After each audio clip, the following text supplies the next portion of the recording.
ये कहानी है शमशान में रहने वाले एक ऐसे राक्षस की जो हमेशा इस ताक में रहता कि कब किसी कुंवारी कन्या का जनाजा उठे, कब उसका अंतिम संस्कार हो और कब वो उसकी अस्थियों को निकालकर फिर से उसे अपनी शक्तियों से जिंदा करके अपना दिल बहलाने वाला खिलौना बनाए। वो राक्षस नहीं, मृत्यु का उपहास था, जिसने दशकों की साधना से सीख लिया था कि कैसे कुंवारी कन्याओं की अस्थियों को कामुक कठपुतलियों में बदला जाए। हर जलती चिता उसके लिए एक नया खिलौना थी। गुजरते वक्त के साथ वो दुष्ट राक्षस और भी ताकतवर होता गया। अब उसे केवल और केवल इंतजार रहता तो बस इस बात का कि कब आसपास किसी कुंवारी कन्या की मृत्यु हो और कब वो उसे पुनर्जीवित करके अपनी कठपुतली बनाए। शमशान में जब कभी किसी कुंवारी लड़की का मुर्दा शरीर दाह संस्कार के लिए लाया जाता तो उस भक्षक की आंखें चमक उठती। बीतते समय और उसकी साधना सिद्धियों ने उसे इतना बलशाली बना दिया कि अब उसकी मृत्यु लगभग नामुमकिन थी, क्योंकि उसके प्राण एक तोते में थे। दुष्ट दानव ने उस तोते को ऐसी जगह पर रखा था जहां इंसान तो दूर कोई परिंदा भी पर नहीं मार सकता था। दरअसल वो तोता 7 समुद्रों के बीच बने एक छोटे से कोठड़े में था। उस कोठड़े तक जाने के लिए भी 7 दरवाजों को पार करना पड़ता। उन 7 दरवाजों में हर दरवाजे के पीछे छिपी थी एक अत्यंत कठिन पहेली। उस पहेली को हल करने के बाद ही दरवाजा खुल सकता था। किसी भी मनुष्य के लिए 7 समुद्र पार करना ही नामुमकिन था, पर अगर कोई उस नामुमकिन रास्ते को पार कर भी लेता तो उसकी असली परीक्षा वो दरवाजे लेते, जिस कारण त्रैलोक्यसुर से पार पाना किसी मनुष्य तो क्या किसी देवता तक के लिए असंभव था। ज्यों-ज्यों उस दानव की शक्तियां बढ़ती गईं, त्यों-त्यों उसकी भूख भी बढ़ती चली गई। अब उस घिनौने राक्षस के लिए किसी पवित्र कन्या के मृत शरीर का इंतजार करना बर्दाश्त से बाहर होता जा रहा था।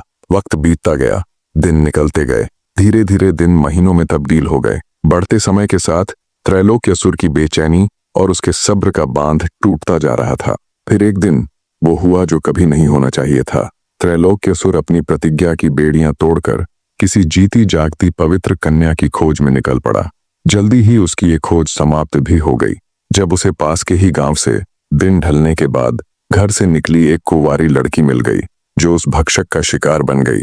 हमेशा अर्धजीवित कन्याओं के साथ खेलने वाले उस दुष्ट राक्षस के मुख जब किसी पूरी तरह जीवित लड़की का खून लगा तो मारे आनंद के वो बावरा हो गया। अब तो उसका ये रोज का कृत्य हो गया था। वो किसी कुंवारी कन्या का अपहरण करता और उसके साथ खूब मनमानी करता।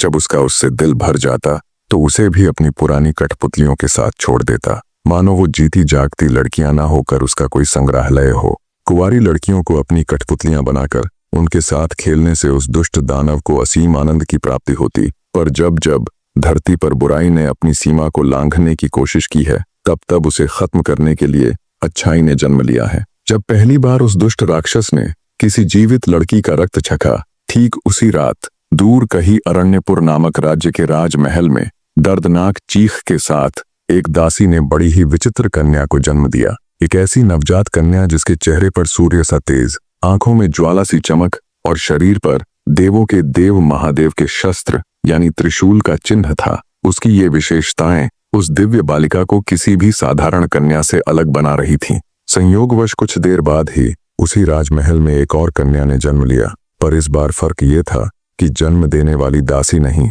बल्कि रानी थी। नन्ही किलकारियों से पूरा राजमहल गूंज उठा। हर तरफ खुशी का माहौल था। अरण्यपुर के ऊपर उस समय राजा त्रिभुवन पाल का राज था। अपनी पहली संतान के रूप में एक पुत्री को पाकर राजा त्रिभुवन पाल अत्यंत हर्षित थे। राजा की लड़की, जिसका नाम रुद्रलेखा रखा गया, और दासी ने अपनी पुत्री को विभित्सना नाम दिया।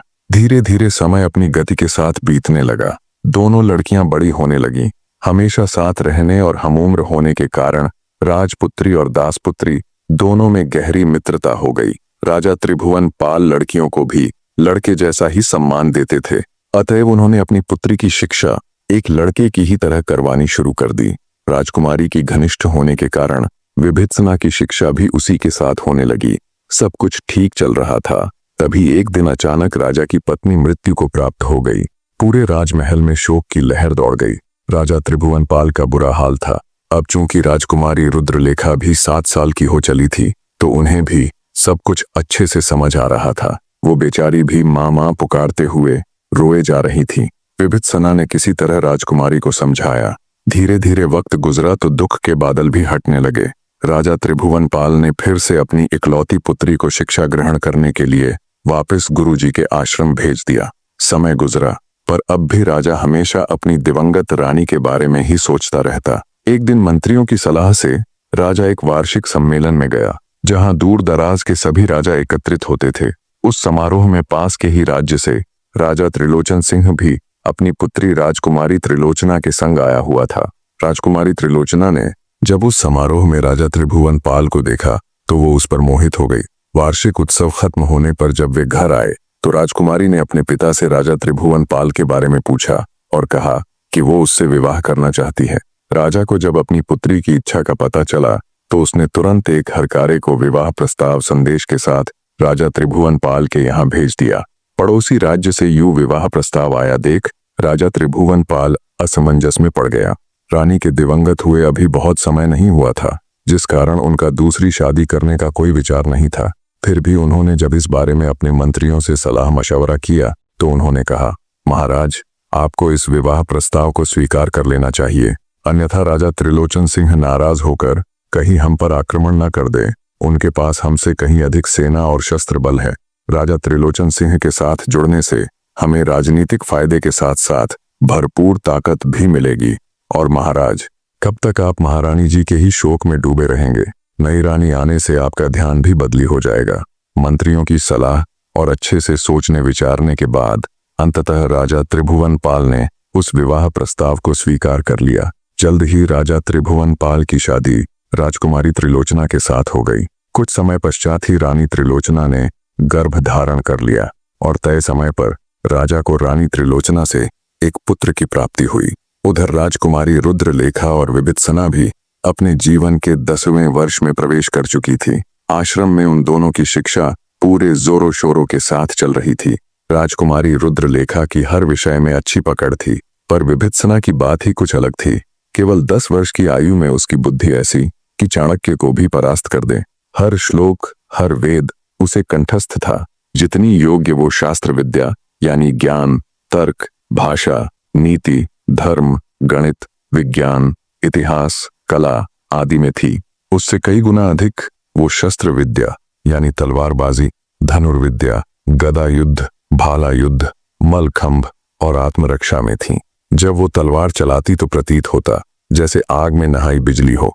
तलवार चलाने की गति ऐसी कि बड़े बड़े योद्धा शर्मा जाए। जब विभित्सना धनुष उठाती तो आंखें बंद करके भी कोसों दूर मौजूद अपने लक्ष्य को चंद पलों में भेद देती। जब वो गदा चलाती तो बड़े से बड़े पत्थर को एक ही वार से कई टुकड़ों में बिखेर देती। शस्त्र और शास्त्र दोनों में उसका कौशल देख उन्हें शिक्षा देने वाले आचार्य काश्यपंत हैरान रह जाते। उन्होंने अपने जीवन में पता नहीं कितने ही राजा महाराजाओं के बच्चों को शस्त्र और शास्त्र विद्या दी थी। एक से एक महारथी योद्धा उनके गुरुकुल से निकले थे, पर उन्होंने अब तक अपने संपूर्ण जीवन में विभित्सना जैसा कोई नहीं देखा था। अब तक के उनके शिष्यों में कोई भी ऐसा नहीं था जो उस 10 वर्षीय बालिका के सामने किसी भी क्षेत्र में पल भर के लिए भी टिक पाता। उसकी इन अद्भुत कलाओं को देख आचार्य काश्यपंत हमेशा उससे एक ही बात कहते, बेटी, तुम्हारा जन्म किसी बहुत बड़े कार्य के लिए हुआ है। तुम्हारी जैसी वीरांगना सदियों बाद जन्म लेती है। समय बीतता गया, जैसे चंदन को और अधिक रगड़ने के बाद उसकी खुशबू और अधिक तीव्र होती जाती है, वैसे ही विभित्सना भी हर विद्या में और अधिक निखरती चली गई। उधर राजा त्रिभुवनपाल का लड़का भी समय के साथ बड़ा होता चला गया। समय का चक्र घूमता रहा। लगभग 10 साल और बीत जाने के बाद राजकुमारी रुद्रलेखा और विभित्सना अपनी विद्या अध्ययन संपूर्ण कर आचार्य काश्यपंत से विदा ले वापस राजमहल को लौट आई। दोनों लड़कियां अब संपूर्ण जवान हो चली थीं। इधर राजा त्रिभुवनपाल के द्वितीय विवाह से उत्पन्न हुआ राजकुमार रुद्रसेन भी 15 वर्ष का हो चुका था, किंतु वह सर्व विद्याओं में असमर्थ होने के साथ साथ कायर भी था।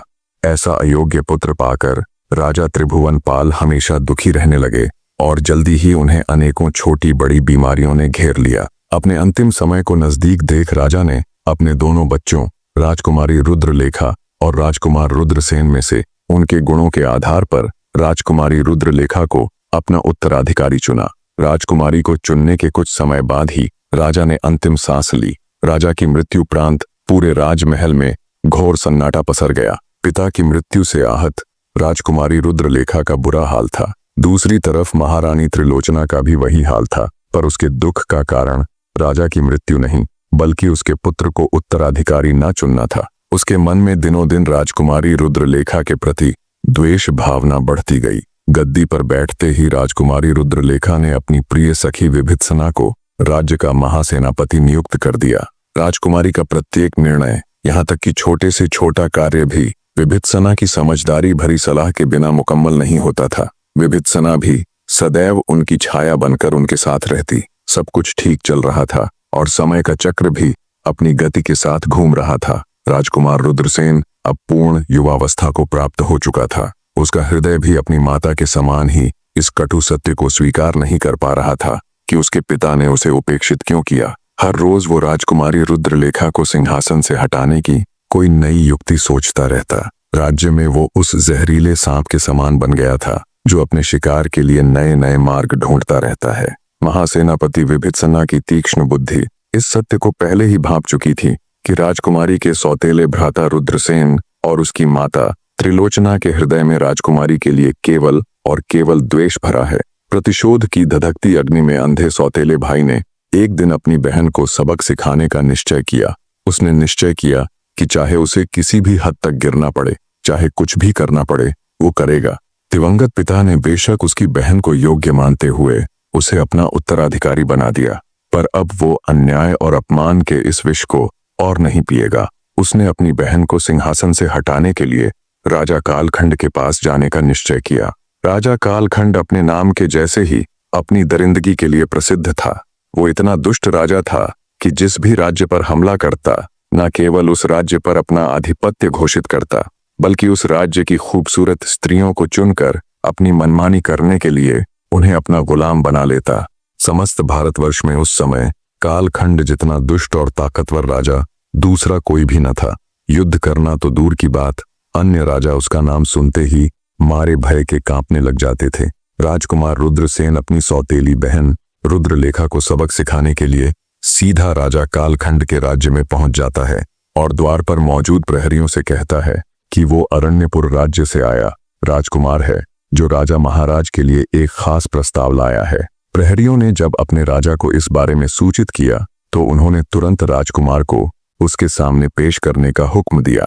प्रहरियों के कहने पर राजकुमार रुद्रसेन राजा कालखंड की राजसभा में जाता है और उन्हें हाथ जोड़कर प्रणाम करता है।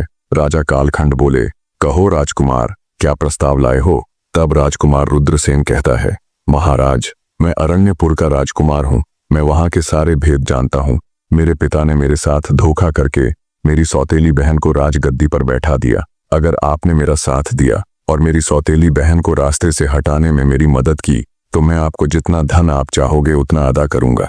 राजकुमार रुद्रसेन की बात सुन राजा कालखंड घिनौनी हंसी हंसकर भौहें चढ़ाते हुए बोला, क्या सोचकर तू यहाँ आया है कि मैं थोड़े से धन के लालच में तेरे पीछे पीछे चल पड़ूंगा?